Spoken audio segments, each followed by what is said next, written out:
మిమ్మల్ని రోజు మీ mummy, daddy లేపుతారు. నన్నైతే మా లియో గాడు లేపుతాడు. మా లియో అంటే ఎవరో తెలీదు కదా! నేను పెంచుకుంటున్న ఒక పెట్ పేరు. అది ఒక క్యాటు.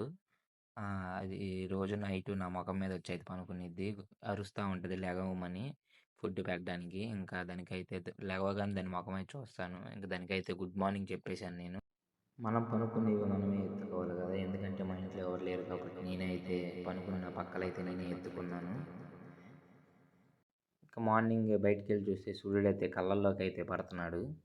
మీకు చెప్పా కదా! మా లియో గాడు ఫుడ్‌కైతే లేపుతాడని. నేనైతే దాన్ని తీసుకెళ్ళడానికైతే పిలుస్తుంటే లాస్ట్‌కైతే వచ్చింది. దానికైతే ఫుడ్ అయితే పెట్టేసాను. ఫుడ్ తినడానికంటే ముందుంటది. ఎప్పుడు తినడం, తిరగడం, పనుకోవడం అంతే.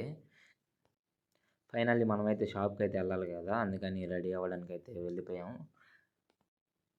మా ఇంట్లో అయితే పెద్దది అద్దం అయితే లేదు. అందుకే మా కిటికీ అద్దంలో అయితే బాగా కనిపిస్తది.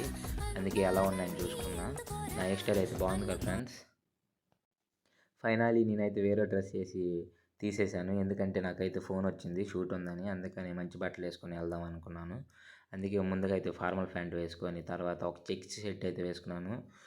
చూసి మీరే చెప్పండి ఫ్రెండ్స్ ఎలాగుందో కామెంట్లో నా డ్రెస్సింగ్ స్టైలు. నేనైతే అందరిలా కాకుండా నేనైతే నాలాగా ఉండాలని ట్రై చేస్తూ ఉంటాను. నా డ్రెస్సింగ్ స్టైల్ అయితే చూశారు కదా! Okay friends bye.